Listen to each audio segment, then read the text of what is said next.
India में PM Modi के convoy को एक बड़ा सिक्योरिटी लैप्स का सामना करना पड़ा है। क्योंकि खालिस्तान वाले वहां पर मौजूद हैं और उसमें ऑब्वियसली जब खालिस्तान की बात होती है तो पाकिस्तान अपने आप ही बीच में आ जाता है। सबसे पहले जरा एक वीडियो देखिएगा। अजीब चीज दिखा रहा हूँ, मेरी और प्रधानमंत्री जी की कार, देश के प्रथम प्रधान सेवक प्रधानमंत्री मोदी जी की कार, सामने से मैं और वो एक ही रोड पे हैं। कितना बड़ा सिक्योरिटी लैब्स है और वो सामने 10 मिनट खड़ी रहने के बाद यू टर्न लेके वापस आ रही है। लोग बोल रहे हैं कि ये देखो मेरे सामने वजीर आजम की गाड़ी खड़ी है, ये देखो वजीर आजम का काफिला। वहां पर एक नहीं, दो नहीं, तीन नहीं, बल्कि कई एक ऐसे लोग मौजूद थे जो तैयार थे उनको गोली मारने के लिए। अगर एक का निशाना चूक जाता तो दूसरे का लगता, दूसरे का भी चूक जाता तो तीसरा, चौथा, यानी वो वहां से बच के नहीं निकल सकते थे। ये वो 15 से 20 मिनट थे जिसके अंदर भारतीय वजीर आजम की जान जा सकती थी। एसपीजी इनके कमांडोज हैं जो कि नरेंद्र मोदी की सिक्योरिटी पर होते हैं। उन्होंने रिंग फेंस बना लिया नरेंद्र मोदी की गाड़ी के इर्द गिर्द। देखिए, जो पुलिस के लोग हैं, जो इंटेलिजेंस के लोग हैं, जो इस लाइन के लोग हैं, उन सबको पता ये है क्या। मैं तो कहूंगा it was as good as a setup. ये सेटअप था कि ये एक बहुत बड़ा फेलियर था और कितना आसान था नरेंद्र मोदी के व्हीकल को अटैक करना। एयरपोर्ट के ऊपर मोदी ने ऑफिशियल्स को कहा कि अपने वजीर आला को ये पैगाम देना कि शुक्र है मैं एयरपोर्ट जिंदा पहुंच गया हूं आज।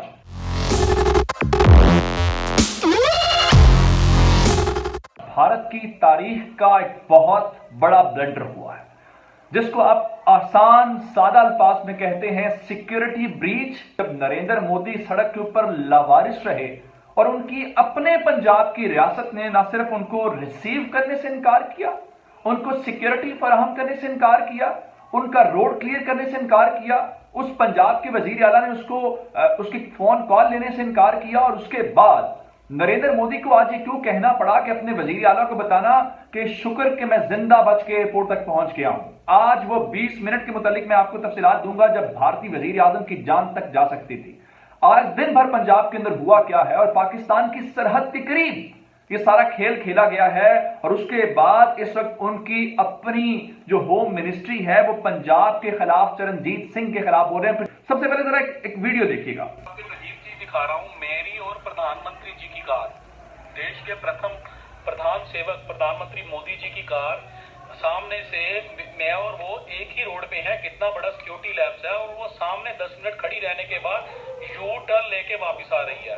मतलब फिरोजपुर से 10 किलोमीटर पहले की ये वीडियो मैं आपको दिखा रहा हूँ कि प्रधानमंत्री जी का काफिला मतलब फंसा था और पुलिस उसको भी निकालने में नाकामयाब रही। और ये कितना बड़ा सिक्योरिटी लैब्स है पंजाब सरकार का, पंजाब पुलिस का। जिम्मेदार अधिकारियों पर तुरंत कार्रवाई होनी चाहिए।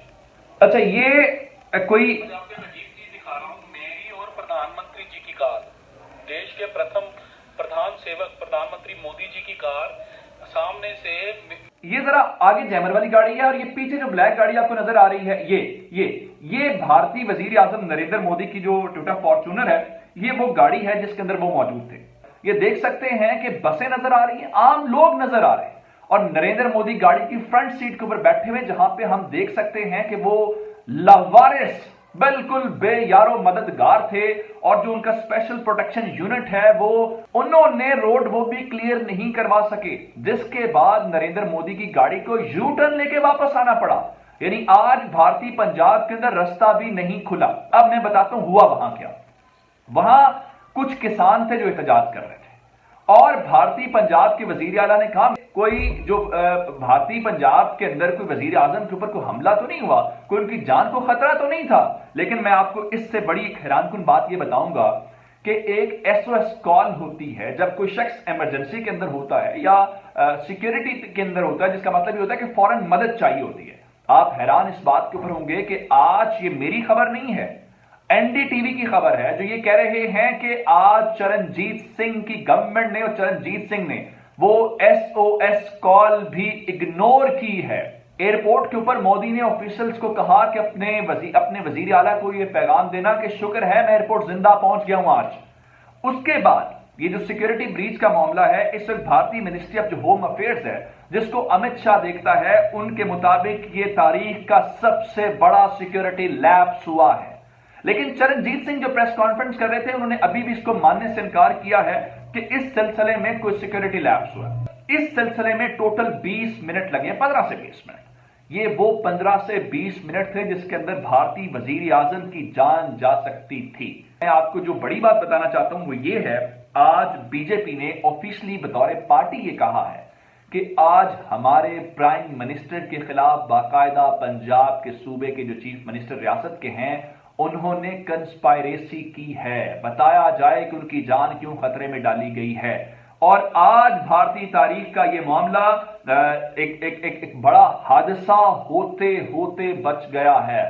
इंडियन प्राइम मिनिस्टर, बल्कि किसी भी मुल्क का प्राइम मिनिस्टर इस तरह जा रहा और 20 या 25 मिनट के लिए उनका कॉन्वॉय रोका हुआ और वो वहां पे मतलब एक किस्म का आइसोलेट हुए हैं। जो आज मसला हुआ है बहुत ही सीरियस मसला हुआ है। मैं आपको बताऊं ये पिछले 75 साल में कभी ऐसा मसला हमें देखने को नहीं मिला। पंजाब के डीजीपी साहब ने बोला रूट क्लियर है, ठीक है जी, डीजीपी हैज टू एश्योर। अगर डीजीपी मना करता तो SPG will not move, SPG वापस निकलेगी या मूव ही नहीं करेगी। आप जानते हैं बॉर्डर स्टेट है, बॉर्डर बहुत पास है, इंटरनेशनल बॉर्डर बहुत पास है और पंजाब में कुछ गतिविधियां तो इधर उधर चलती रहती है। और ये जो फ्लेवर होने का मतलब क्या है, आपकी लाइन ऑफ साइट क्लियर है। अगर आप नीचे हो तो लाइन ऑफ साइट नहीं आती, यहाँ लाइन ऑफ साइट क्लियर है, यहाँ लुक एंगल बहुत साफ है, या आप एलिवेटेड प्लेटफॉर्म पे हो तो security wise is a disaster. और दर्दनाक बात क्या है, अभी मेरी बहुत बहस हुई है कांग्रेस वाले कुछ स्पोक्स पर्सनों से। मैंने कहा भाई तुम एक बात बताओ, अगर तुम्हें डाउट था तो डीजीपी ने रोड का क्लियरेंस क्यों दिया? आपको बोलना चाहिए नहीं आप नहीं दे रहे, आपने दिया क्यों? फिर दूसरी बात, जब ये घटना घटती है डीजीपी इज नॉट अवेलेबल, ठीक है साहब, पंजाब का सीएम फोन पे आ ही नहीं रहा। हमारे कांग्रेस वाले लीडर ऐसे बेशर्म है, कह रहे ये कोई सिक्योरिटी ब्रीच तो हुआ नहीं, गुप्त मीटिंग राहुल गांधी जी किससे कर रहे थे, क्या कर रहे थे, और ये तीनों व्यक्ति है ये गायब क्यों है, ये गायब क्यों है? 20 मिनट तक कहीं आप मतलब फंसा के छोड़ रहे हैं और कह रहे सिक्योरिटी ब्रीच नहीं है। बिल्कुल, तो अब मसला जो है, सबसे इंपॉर्टेंट जो मसला ये है, अगर ये गलती है नहीं, गलती हुई नहीं, तो ये की किसने और इसकी मंशा क्या थी? मंशा क्या, आपके मन में क्या? अगर आप you don't like Modi, that is okay. Will you make him like a, मतलब अगर I don't want to use a word, it was like a sting duck. देखिए जो पुलिस के लोग हैं, जो इंटेलिजेंस के लोग हैं, जो इस लाइन के लोग हैं, उन सबको पता ये है क्या। मैं तो कहूँगा it was as good as a setup. ये सेटअप था, बोला भाई मेरे को थैंक यू बोलना कि आज मैं यहाँ से जिंदा जा रहा हूँ। मतलब देखिए मोदी जी ऐसा बोलते ही नहीं है, ऐसा बोलना Exactly. You are absolutely right. तो आपने तो कौन में फंसा नहीं। अब देखिए एसपीजी अगर न हो मोदी जी के आसपास तो तब तो मसला कुछ भी हो सकता था, भगवान न करे कोई भी स्थिति हो सकती थी आज। देखिए सबसे पहली बात तो एक इसमें जो सबसे बड़ा एक सिक्योरिटी ब्रीच है, जो प्राइम मिनिस्टर का रूट होता है हाईली कॉन्फिडेंशियल होता है। Yes. और रिटर्डेंट रूट्स होते, कभी ये नहीं पता जाता वो यहाँ से निकलेंगे। Exactly. अगर मिनिस्टर का रूट हाईली कॉन्फिडेंशियल है, वो किसान थे, वो मजदूर थे, वो कोई भी थे, उनको कैसे पता उस रूट से जा रहे हैं, उनको टाइमिंग कैसे पता, और वो उसी समय वहां पहुंचे कैसे? अगर वो पहुंचे तो आप कह रहे थे हमने 10,000 की पुलिस लगाई थी, 10,000 की पुलिस क्या करी थी? आपकी 10,000 की पुलिस 50 लोगों को कंट्रोल नहीं कर सकती। तो कहीं ना कहीं ये जो मंशा लगती है, जो इंटेंशन लगती है, वो कॉन्वॉय को रुकाने की है। होम मिनिस्टर ने बोला भाई इसकी जांच होगी और जो भी रेस्पॉन्ड हो इसको नहीं छोड़ा। उन्होंने भी बोला सिक्योरिटी ब्रीच है। नाज़रीन इकराम, भारत के अंदर इस वक्त कोहराम मचा हुआ है और भारत के वजीर आजम नरेंद्र मोदी की सिक्योरिटी के हवाले से, और वो भी भारतीय स्टेट जो है पंजाब का, उसमें पाकिस्तान के बॉर्डर से चंद किलोमीटर दूर किस तरह से खेल तमाशा बना रहा और भारत के वजीर आजम के हवाले से वहां पर कितना बड़ा ये सिक्योरिटी लैप्स हुआ है। और इस वक्त भारतीय मीडिया के अंदर क्या चीखों पुकार हो रही है और इस सब के अंदर नरेंद्र मोदी पंजाब में आखिर करने क्या गया था। आप सबसे पहले नाज़रीन इकराम ये एनडीटीवी की खबर देखें। नरेंद्र मोदी ने भारतीय पंजाब में जाना था और वहां पर 42,750 करोड़ के प्रोजेक्ट्स का इनॉग्रेशन करना था और वहां पर एक बहुत बड़ा ये स्टंट होना था। जिस तरह से फार्मर लॉज रिपील किए, वापस लिए, घुटने टेके, वो क्यों लिए गए थे? वो इसीलिए क्योंकि इंतखाबात आने वाले हैं। अब मामला क्या बना? इस सारे के सारे मामले में नरेंद्र मोदी एहतजाज की वजह से एक फ्लाईओवर पर स्टक होकर रह गए 15 से 20 मिनट तक, और आम आवाम के बिल्कुल रेंज में नरेंद्र मोदी था और उसकी गाड़ी थी, और लोगों ने video clips back to back लगाए हैं सोशल मीडिया के ऊपर, जिसमें क्लियरली देखा जा सकता है, वाज़े तौर पर लोग बोल रहे हैं कि ये देखो मेरे सामने वजीर आजम की गाड़ी खड़ी है, ये देखो वजीर आजम का काफिला। और इस कदर सिक्योरिटी का बड़ा लैप्स है, आपको अंदाजा नहीं है नरेंद्र मोदी की सिक्योरिटी कितनी ज्यादा है। एसपीजी स्पेशल प्रोटेक्शन ग्रुप है नरेंद्र मोदी साहब का, और ये एक शख्स ने नीचे से वीडियो बनाई जब उन्होंने आसपास एक इंसानी ह्यूमन शील्ड बना ली एसपीजी के कमांडोज ने, और इसके अंदर कहा गया है कि ये एक बहुत बड़ा फेलियर था और कितना आसान था नरेंद्र मोदी के व्हीकल को अटैक करना। और नाज़रीन कराम, आप इस सारे के सारे मामले में आपको यह बताऊं कि विजुअल्स ने दिखाया है कि कॉन्वॉय जो खड़ा रहा उसे स्पेशल प्रोटेक्शन ग्रुप जो है, जो कि एसपीजी, इनके कमांडोज हैं जो कि नरेंद्र मोदी की सिक्योरिटी पर होते हैं, उन्होंने रिंग फेंस बना लिया नरेंद्र मोदी की गाड़ी के इर्द गिर्द। और इस सब के अंदर ब्लैक टोयोटा फॉर्च्यूनर जो है उसके अंदर नरेंद्र मोदी साहब बैठे हुए थे। ये गाड़ी थी काली टोयोटा फॉर्च्यूनर, और उसके इर्द गिर्द एक रिंग बना ली थी एसपीजी के ऑफिसर्स ने। बेयरली a few feet from his car people and policeman were seen in clusters, यानी कि चंद फीट की दूरी पर, चंद कदम की दूरी पर पुलिस और आम शहरी प्रोटेस्टर्स वहां पर खड़े थे। इंडिया में पीएम मोदी के कॉन्वॉय को एक बड़ा सिक्योरिटी लैप्स का सामना करना पड़ा है। इसकी वजह ये बताई जा रही है कि अचानक से वहाँ पर एक प्रोटेस्ट शुरू हो गया, लोग आए और वहाँ पर उन्होंने प्रोटेस्ट करना शुरू कर दिया। और बताया जा रहा है कि ये जो प्रोटेस्ट करने वाले थे ये वही फार्मर्स में से ही कोई थे जो इन्होंने पहले भी बहुत अरसा प्रोटेस्ट किए रखा है।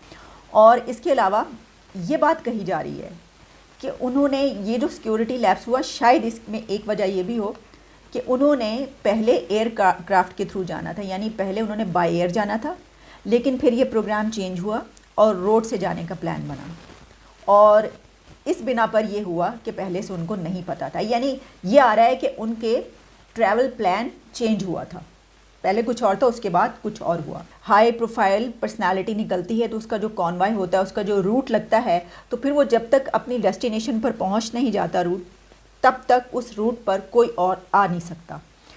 अब ये पता नहीं ये किस तरीके से हुआ कि देखिए, दुनिया के बड़े बड़े आप जब पर्सनालिटीज़ के कत्ल उठा के देखते हैं कि जिनको मारा गया, जिन पे हमला किया गया, वो कई एक ऐसे कत्ल हैं कि जो रोड पर हुए और इसी तरीके से हुआ, यानी उन पर हमला किया गया। जैसे रोड पर होने वाला एक और कत्ल जो मैं आपको बता देती हूँ, दुनिया का एक बहुत बड़ा हाई प्रोफाइल जिसे कहते हैं, वो कत्ल माना जाता है जो कि जॉन एफ कैनेडी का था। वहाँ पर एक नहीं, दो नहीं, तीन नहीं, बल्कि कई एक ऐसे लोग मौजूद थे जो तैयार थे उनको गोली मारने के लिए। कि अगर एक का निशाना चूक जाता तो दूसरे का लगता, दूसरे का भी चूक जाता तो तीसरा, चौथा, यानी वो वहाँ से बच के नहीं निकल सकते थे, और वो पहले से प्री प्लान था सब कुछ। बहुत ही खौफनाक और हौलनाक वो कत्ल था।